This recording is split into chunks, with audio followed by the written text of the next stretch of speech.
베드로는 자기의 그 신앙 생애 중에서 두 번의 결정적인 질문을 예수님께 하게 됩니다. 그 말은 주여 어디로 가십니까? 하는 얘기죠.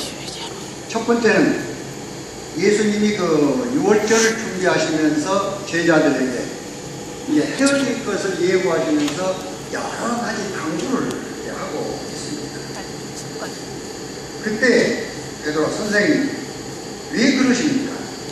꼭 죽으러 가는 사람처럼 왜 그러십니까? 도대체 어디로 가시렵니까? 하고 묻습니다. 그리고 두 번째 질문은 오늘의 이야기입니다. 이 얘기는 성경 어느 곳에도 기록이 없습니다. 바울 사도가 죽었던 것, 베드로가 죽었던 것에 대한 기록이 전혀 성경에 나와 있지 않습니다. 그 당시 급박한 상황 속에서 이런 기록을 할 만한 시간적인 여유도 없었을 것입니다.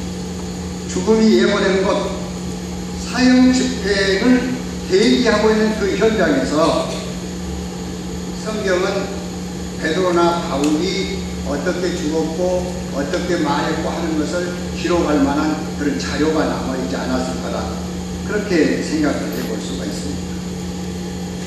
그러나 이들은 죽었어도 살았습니다. 이게 중요합니다. 죽었어도 살았다. 이제 그 이야기를 좀 해보려고 그럽니다. 로마 황제 바로는 흔히 이치광이라고 소문이 나 있습니다. 정신병자, 방문자 이렇게 소문이 나 있는데 사실은 그게 아니에요. 네로는 머리가 굉장히 좋은 사람이었습니다.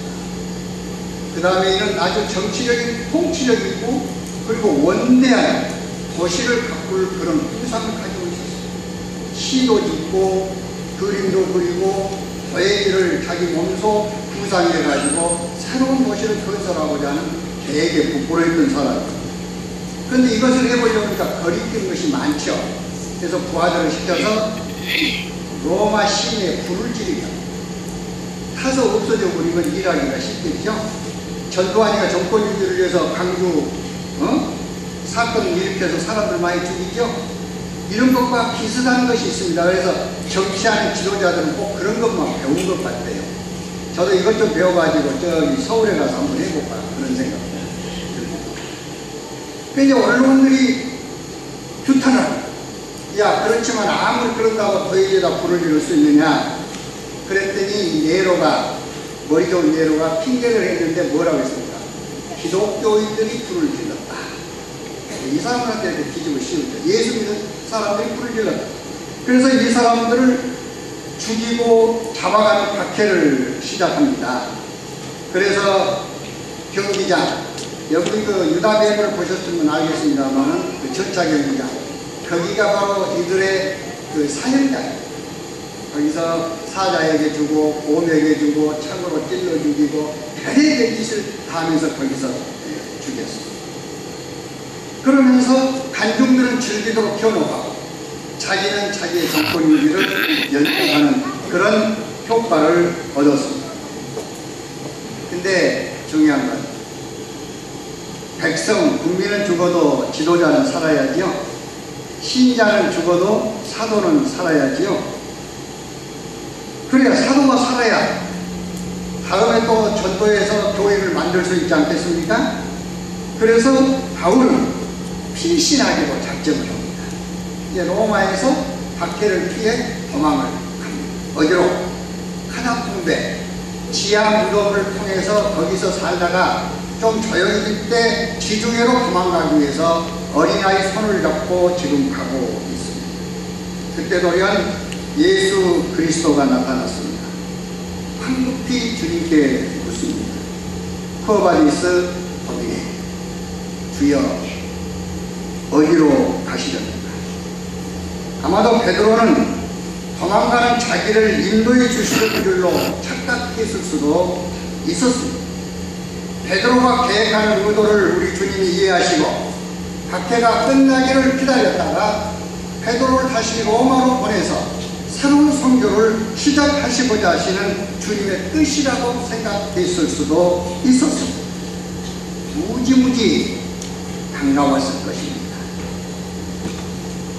근데 예수님의 말씀은 달랐습니다. 나는 내가 보려고 한 양떼를 믿음을 위해 핍박을 받는, 아니 죽어가는 저 사람들을 위해 네 대신 다시 십자가를 지러 로마로 들어간다. 주님의 생각은 베드로와 달랐습니다. 불로 봐도 칠흑 같은 어둠 속에 손에 잡은 지팡이와 한쪽 손으로 잡은 어린 아이뿐이었습니다. 주님은 어디론가 사라지고 계시지 않았습니다. 죽을지라도 주님을 버리지 않겠다고 약속했던 베드로가 3번이나 잡을기 전에 예수님을 모른다고 후회했던 생각이 성강처럼 자기의 뇌리를 스치고 지나갑니다. 살고자 하는 자는 죽어도 살고, 죽고자 하는 자는 죽어도 살고, 살고자 하는 자는 살아도 죽으리라고 하신 예수님의 말씀들이 생각나기 시작했습니다. 베드로는 반석이라는 뜻이죠. 베드로, 네 위에 내 교회를 세우리라 하셨던 주님의 말씀도 생각납니다. 위라고 하는 것은 어디를 얘기할까? 내 위에. 그러면 내가 죽어 내 무덤 위에 우리 주님이 교회를 세우시겠다고 하시는 말씀은 아니었을까 하는 생각이 들자 그는 무릎을 꿇습니다. 주님 입장에서 생각하지 못하고 내 마음대로 생각했습니다. 주님께서 온 인류를 위해 십자가를 주셨고 나에게 천국 열쇠를 주셨으니 나는 로마를 위해 죽어 이곳에 천국 문을 만들겠습니다. 주님, 부끄럽습니다. 잘못 갈 때 올바른 길로 인도해 주시니 감사합니다 라고 기도하니 베드로는 용기가 생겼습니다. 로마로 돌아왔습니다. 이제 숨지 않고 당당하게 외쳤습니다. 나는 베드로다. 나 때문에 이곳에 예수가 전해졌다. 나는 기독교의 수장이다. 천국이 너희 앞에 있으니 회개하라. 죽음을 각오한 그의 목소리는 힘이 있고 당당했습니다. 위엄이 있고 권세가 있었습니다. 확신에 찬 그의 목소리는 듣는 이들에게 위로가 되었습니다. 베드로 때문에 이제 신자들은 힘이 생겼습니다. 그들은 더욱 굳게 뭉쳐서 기도하면서 찬송을 불렀습니다. 두려움이 사라졌습니다. 이제는 오히려 네로가 방황하면서 소리쳤습니다. 저 찬송 소리와 저놈들의 기도 소리가 제발 내게 들리지 않도록 좀 해라. 그러지 않겠습니다. 사자가 찢어 죽이는데 웃으면서 하나님께 찬송하면서 죽으니 얼마나 기가 막힙니까? 도대체 저게 뭐냐? 저것들이 괴물이 아니고서야 저럴 수가 있겠네. 네로가 기겁을 합니다. 베드로는 거꾸로 매달려 죽었습니다.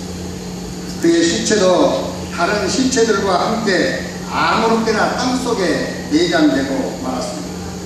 그대로 끝나는 줄 알았습니다. 세월이 흘러 잊혀진 줄 알았습니다. 그런데 아닙니다. 베드로는 예수의 말씀처럼 반석 베드로로 살아났습니다. 그 위에 교회가 세워졌습니다.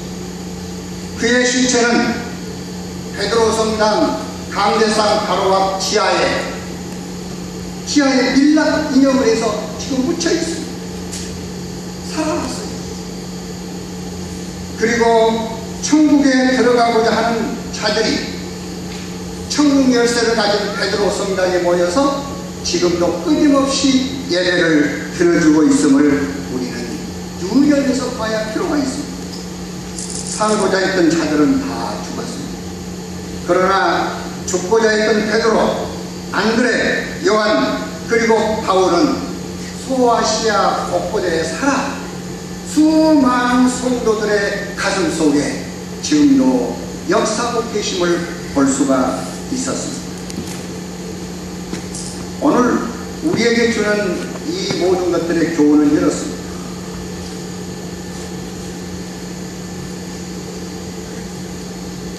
그렇기 때문에 마음이 뜨거워지는 자는 말이 아닙니다.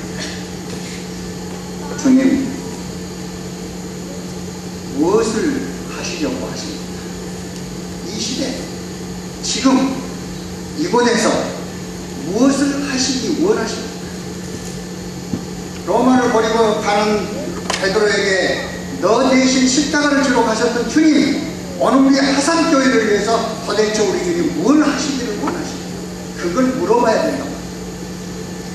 나만 잘 되고 나만 못 받고 서울에 가는 우리 애기들 다 잘 되고 고등학교 우리 손녀 녀석 시험에 합격하고 그건 그 다음 문제. 한 가지가 잘 되면 10가지가 잘 되죠. 우리가 주님을 믿으면 주님 마음에 합당하기만 하면 이 모든 것을 너에게 주시리라고 하신 우리 주님 앞에 주님께서 뭘 하시기 원하십니까? 그 주님의 마음을 이해하려고 하는 기도가 저와 여러분에게 있어질 때에 가을이 만난 예수처럼 오늘 우리에게는 영광, 우리에게는 희망, 우리에게는 아름다운 축복으로 남아지게 될 것을 믿으시기를 바랍니다. 이것이 우리에게 준 베드로의 죽음의 교훈, 바울 사도의 죽음의 교훈입니다. 감사합니다.